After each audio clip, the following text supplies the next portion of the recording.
Jarasandha, the formidable son of King Bruhadrata, reigned over the powerful Maghada kingdom with an iron grip. Blessed with supernatural strength, he was not content with merely ruling Maghada. He sought to expand his empire across the Bharata continent.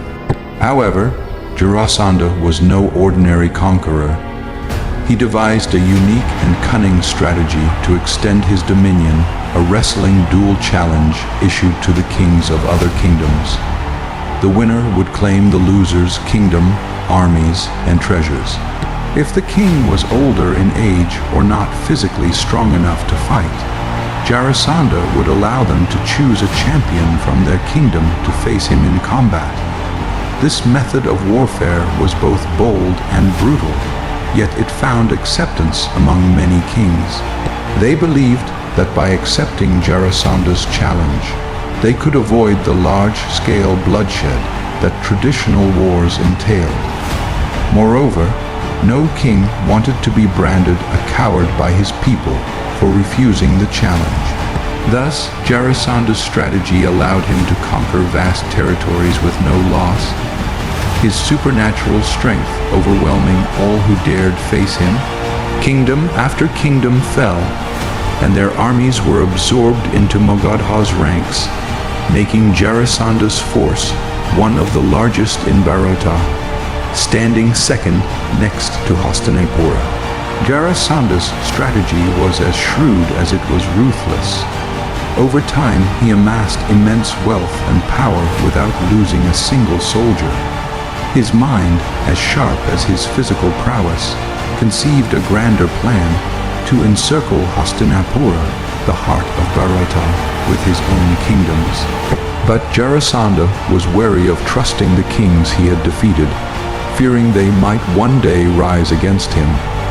Therefore, he installed his loyal men as rulers of these conquered lands, ensuring their allegiance to Maghada. But to completely encircle Hastinapura, Jarasandha needed strong allies who could control the regions beyond his reach.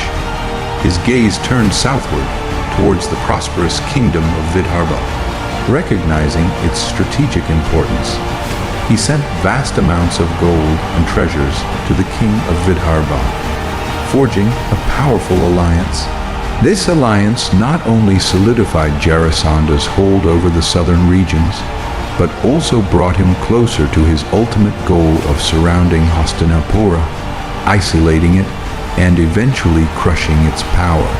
In this way, Jarasandha's brilliance as a strategist was matched only by his physical might. He was not merely a conqueror, but a mastermind, slowly tightening his grip around Hastinapura, preparing for the day when it too would fall under his control.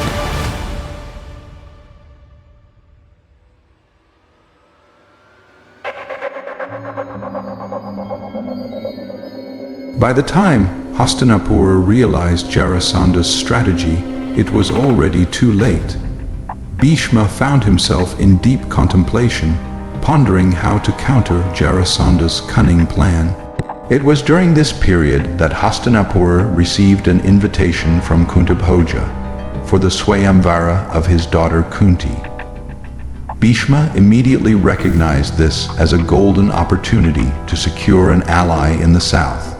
Positioned south of Hastinapura and north of Vidharbha, Kunti kingdom would serve as a crucial buffer and an invaluable ally. Bheeshma shared his insight with King Paandu and Grand Minister Vidharbha. Paandu, understanding the strategic importance, saw this as a chance not only to strengthen ties with Kunti, but also to counter Jarasandha's encroaching influence. With this in mind, Paandu resolved to attend Kunti's Swayamvara, fully aware of the potential alliance it could forge.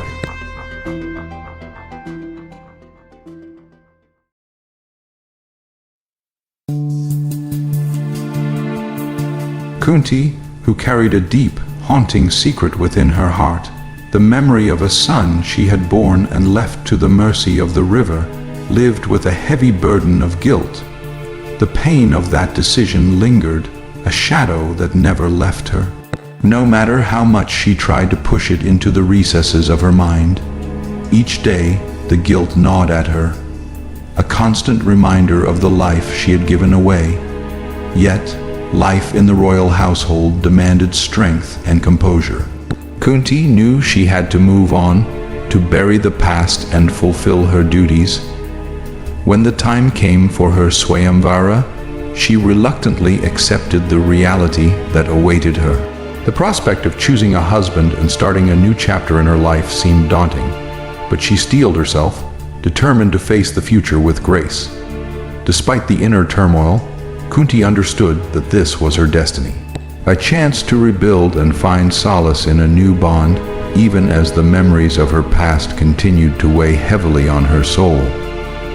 The Swayamvara was not just a ritual for her, it was a step toward redemption, a way to seek peace in the life she had yet to live.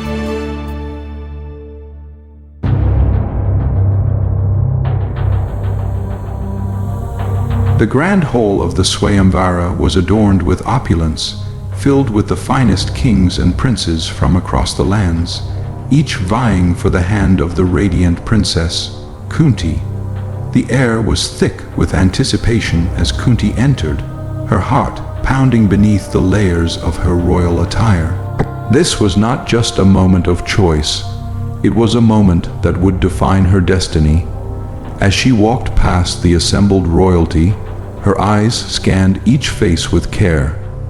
The crowd fell silent, every man hoping to catch her gaze, to see a flicker of interest that might lead to a future as her consort. Yet, her heart remained unmoved until her eyes fell upon Paandu. There was something about him, his calm demeanor, the quiet strength in his eyes, that resonated deeply within her. It was as if the storm that had raged in her heart for so long suddenly stilled, leaving behind a tranquil sea. In that instant, Kunti knew it wasn't just a choice, it was fate. With a grace befitting her royal lineage, she approached Paandu, her steps purposeful yet gentle. The room seemed to fade away, leaving only the two of them, bound by an unspoken connection. As she stood before him, their eyes met, and for a moment, time itself seemed to stand still. Without hesitation, Kunti lifted the garland, her hands steady as she placed it around Pandu's neck. The crowd erupted in applause, but for Kunti, all that existed was the serene certainty that she had found her true partner. In Pandu, she had not only chosen a husband, but also found the peace and stability her heart had long yearned for. The weight of her past seemed to lift, replaced by the promise of a new beginning.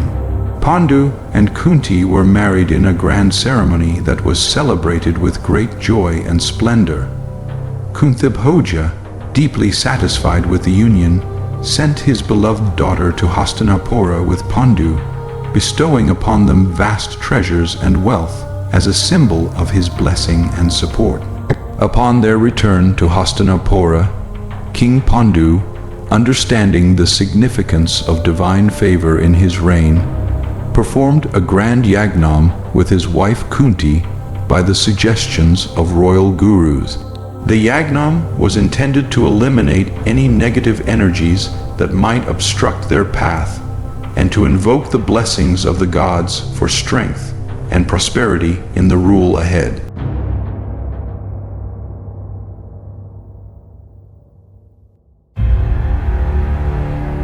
In the grand hall of Hastinapura, a palpable sense of urgency gripped the room. King Paandu sat at the head of the council, surrounded by the venerable Bheeshma, the wise Vidharbha, the royal preceptor Kripacharya, and the other key ministers. The atmosphere was thick with tension, the weight of the kingdom's future pressing down on them all. King Paandu, his gaze resolute, contemplated the gravity of the situation before him. The expansionist ambitions of Jarasandha were no longer just a distant threat, but a looming reality that could soon encircle Hastinapura. The kingdom will face the dire possibility of being isolated and overwhelmed by the sheer power of Jarasandha's conquests soon. So, decisive action was now not just necessary but inevitable. Bheeshma, ever the strategist, was the first to form his thoughts. The need for a strong and unwavering response was clear in his mind. The gathering of allies and the identification of foes had to be the kingdom's priority. The mere show of strength could deter wavering loyalties and force kingdoms to choose their side wisely. Vidharbha, always the voice of wisdom and prudence, recognized the balance that needed to be struck. Hastinapura's strength lay not just in its military might, but also in its ability to forge alliances through diplomacy. He thought of sending emissaries to neighboring kingdoms to demand their allegiance or confirm their loyalty, thereby avoiding unnecessary bloodshed. Kripacharya, with his vast knowledge of war and tactics, acknowledged the need for swift and decisive action. Those who refused to align with Hastinapura could not be allowed to linger as potential threats. The kingdom's might had to be demonstrated, leaving no room for dissent to spread among those who might harbor ambitions against Hastinapura. King Pandu, reflecting on the counsel of his advisors, understood the path that lay ahead. A conquest was to be the cornerstone of their strategy. Before plunging into war, Hastinapura would first seek to solidify its alliances. Messages would be sent to the kingdoms demanding their allegiance or confronting their defiance. Those who chose to defy Hastinapura's power would soon face the might of its armies. The Council of Ministers swiftly carried out the king's orders.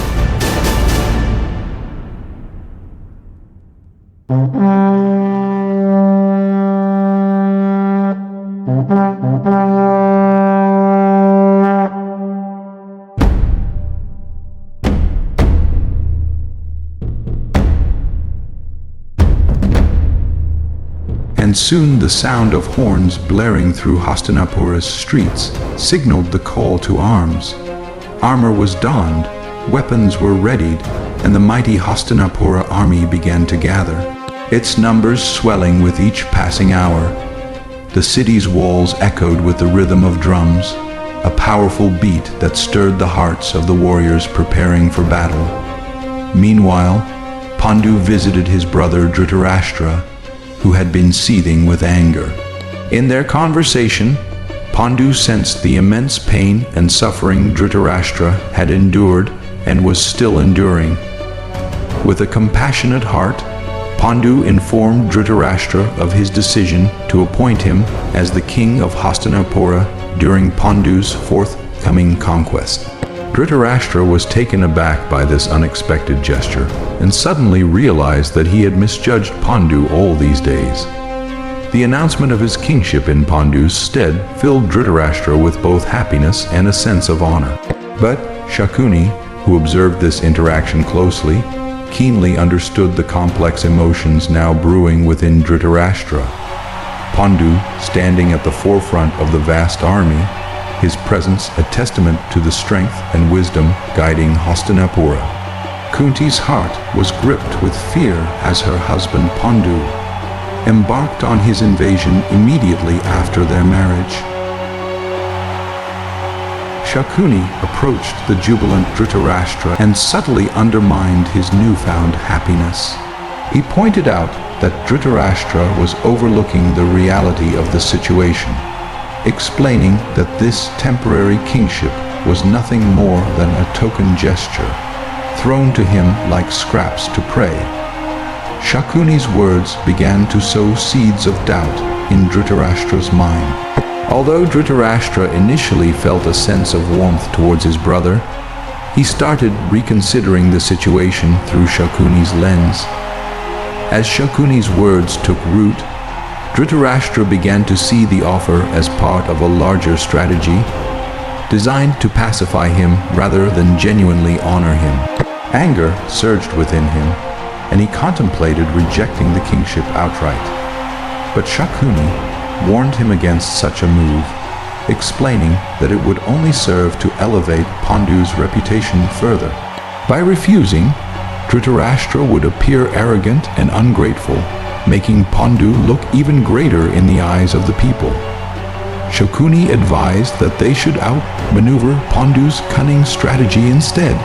Blinded by anger and influenced by Shakuni's reasoning, Dhritarashtra agreed, allowing his resentment to fester. As the first light of dawn touched the horizon, Pandu raised his sword, a signal to his army that the time for action had come. With a unified roar, the army marched forward, ready to defend their kingdom and conquer those who dared to challenge Hastinapura's supremacy.